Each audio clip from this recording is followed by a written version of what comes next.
Aujourd'hui, je vais vous donner un itinéraire de 10 jours à Palawan que je viens de tester et approuver.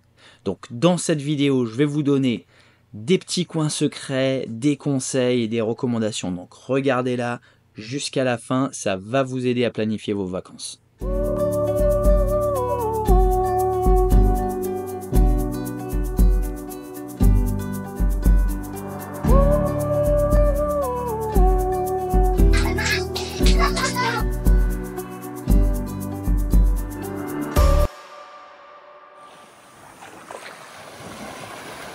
Si vous ne me connaissez pas, je m'appelle Nelson et ça fait 8 ans que j'habite aux Philippines. Sur cette chaîne YouTube, je vous donne des conseils pour voyager aux Philippines ou pour vous expatrier. Bon, à cette promo personnelle, Palawan, c'est probablement la destination la plus populaire aux Philippines. Et pour moi, c'est totalement justifié. Tout simplement parce que c'est un endroit exceptionnel en termes de paysages, plages et activités. Personnellement, c'est probablement mon île préférée aux Philippines. Je rentre d'un voyage avec ma famille, notamment à Palawan. On était un groupe de 10 personnes et c'était génial. Cette vidéo fait partie d'une série sur Palawan. Vous retrouverez tous les liens des autres vidéos en description.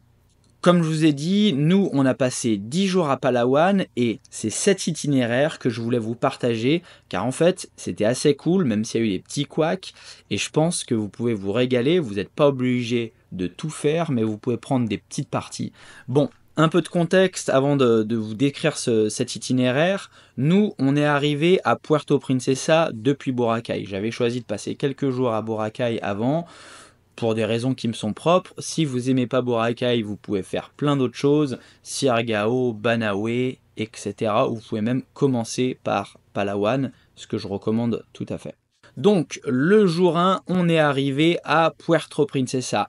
On n'a pas passé de temps à Puerto Princesa parce que je jugeais que c'était pas le plus intéressant, même si vous avez les grottes qui sont très très cool à voir. On est parti directement à Port Barton en van. J'avais réservé un van au préalable avec mes potes de Palawan Live pour que le transfert soit tranquille. Donc on est arrivé à l'aéroport, le van est venu nous chercher et on est parti directement à Port Barton.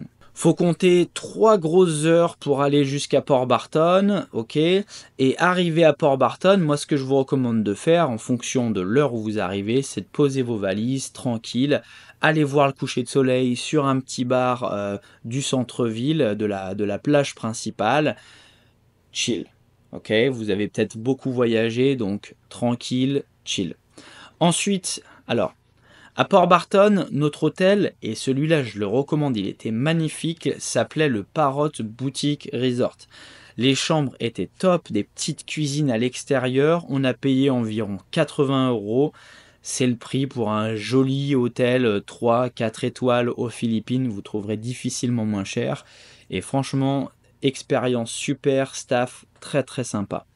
Le soir, on a mangé dans un petit restaurant de barbecue sur la route qui faisait des poissons, des grillades, etc. Il y avait beaucoup de monde, c'était un peu cher, mais la nourriture était très très bonne. Journée 2, en forme, randonnée en scooter pour visiter Coconut Beach et White Beach, des incontournables. Alors attention, le chemin pour y aller est pas vraiment facile. Nous, on avait 3 bons pilotes de scooter et 2 un petit peu bancals. Bon bah je peux vous dire que les 2 un petit peu bancals ont galéré et c'est l'erreur un peu que j'ai commise. On aurait peut-être dû faire des itinéraires plus simples. Donc si vous voulez aller là-bas en scooter, ayez un peu d'expérience de scooter, sinon vous avez des petits risques de chute. Nous il y a eu des petites chutes, rien de trop grave, mais c'était un petit peu compliqué. Ensuite, on a fait les Pamuayan Falls, ok, les cascades. C'est bien, ça change des plages, faites un petit peu varier les activités. Puis on est allé à Pamuayan Beach, donc là, la plage, et sur la route, on a rencontré le propriétaire d'un petit resort. On l'a suivi en scooter, lui il était en voiture, on a mangé dans son resort et c'était top, top, top.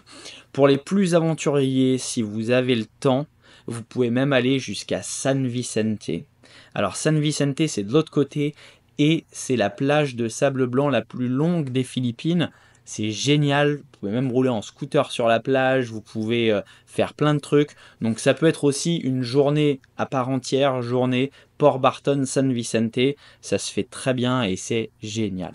Jour 3 de Port Barton, on est allé à El Nido. Ouais, on n'est pas vraiment resté très longtemps à Port Barton. Franchement, vous pouvez rajouter 1 ou 2 jours, c'est une destination super. Donc nous, voilà, Port Barton El Nido en van. J'avais réservé le van cette fois-ci avec l'hôtel. On a payé 6000 pesos, van pour 10 personnes, van super confort. En fonction de l'heure à laquelle vous arrivez à El Nido. Nous, on est parti en fin de matinée et donc on est arrivé en milieu d'après-midi. On a posé nos valises et on est allé directement à Vanilla Beach. Pourquoi Vanilla Beach? Parce que c'est accessible en tricycle, c'est rapide, vous pouvez vous baigner et surtout à partir de 18 h, il y a un coucher de soleil qui est fantastique. On peut boire des coups sur la plage. Donc c'était parfait pour une première journée à El Nido. Les enfants ont fait de la tyrolienne, ils ont adoré. Donc si vous avez des ados ou même si vous voulez faire de la tyrolienne, allez-y, c'est sympa. Jour 4. Island hopping en speedboat, pareil, avec les gars de Palawan Live qui m'ont organisé ça, c'était génial. Alors, j'ai fait une vidéo particulièrement sur le speedboat, vous pouvez la regarder.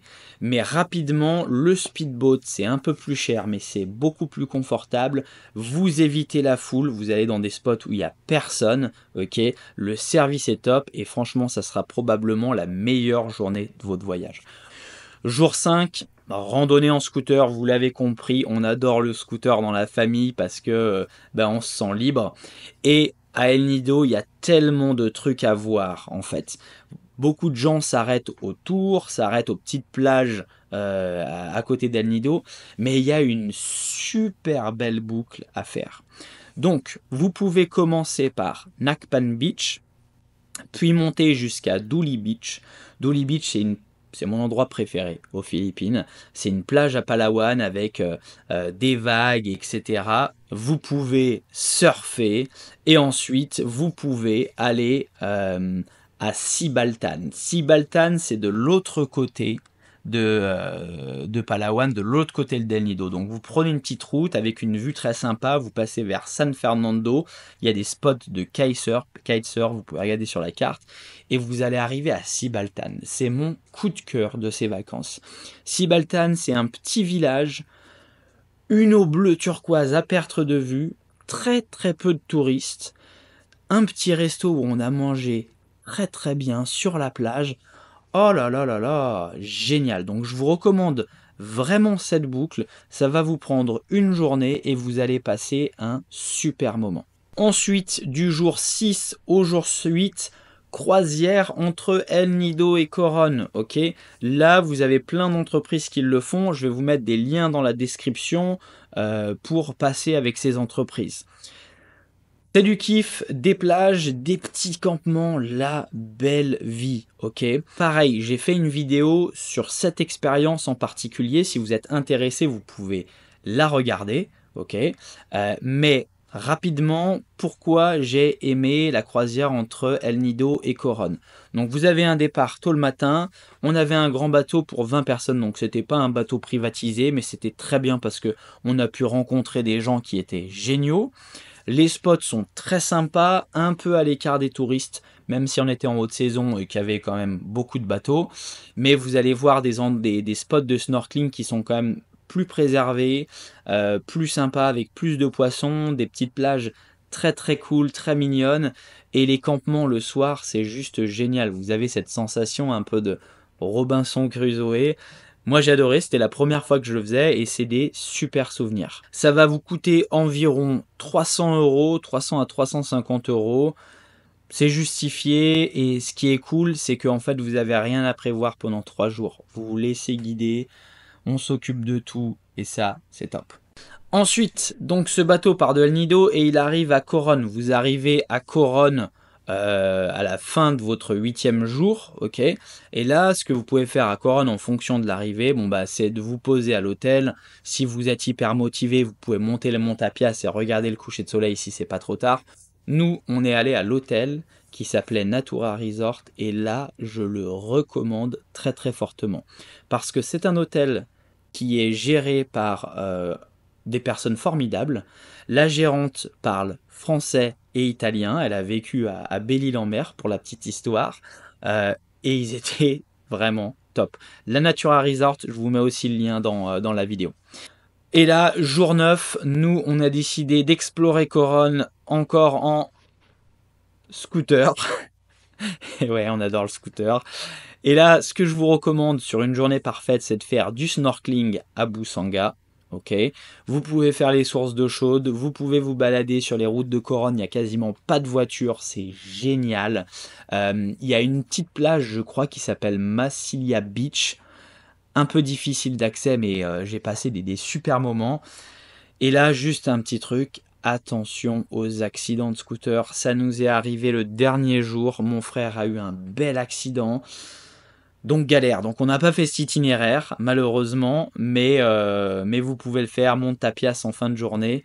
Nous, on est resté pendant 3 heures à l'hôpital et puis après on allait se relaxer à l'hôtel parce qu'on était KO. Jour 10, retour à Manille ou départ pour une autre destination. Si vous commencez votre voyage avec Palawan, vous pouvez très bien ensuite partir quelques jours à Siargao ou partir à Boracay où vous voulez. Mais nous, on rentre à Manille. J'ai choisi de voyager avec Sunlight Air pour le retour à Manille. Pour moi, c'est une super compagnie aérienne, mais je sais qu'il y a eu beaucoup de problèmes récemment avec des Français qui étaient bloqués, etc. Moi, j'ai jamais eu de problème. Par contre, le petit conseil que j'ai à vous donner, c'est prévoyez de la marge entre votre retour à Manille et votre vol pour la France. Il y a souvent des problèmes aux Philippines, des problèmes météorologiques, des problèmes d'avion. On en a eu, nous, on a eu un avion qui a les pneus qui éclatent, etc. Quoi que ce soit. Donc prévoyez une journée, ok, de marge de manœuvre pour pouvoir vous retourner et pour pouvoir aller à Manille sans problème, ok. Moi j'étais un peu stressé parce que le temps entre notre vol retour et le vol pour la France était assez serré. Je vous mets dans le lien de la description le nom des hôtels. Je vous mets aussi les autres vidéos sur Palawan si vous avez besoin de ressources complémentaires et un petit peu plus détaillées. Si vous aimez mon contenu, eh bien, petit pouce bleu, mettez un commentaire si vous êtes aussi allé à Palawan, qu'est-ce que vous avez aimé, qu'est-ce que vous avez fait. Et puis abonnez-vous à la chaîne si vous préparez votre voyage aux Philippines ou votre expatriation. Je poste plein de contenu cette année, donc ne manquez pas ça. À bientôt, salut!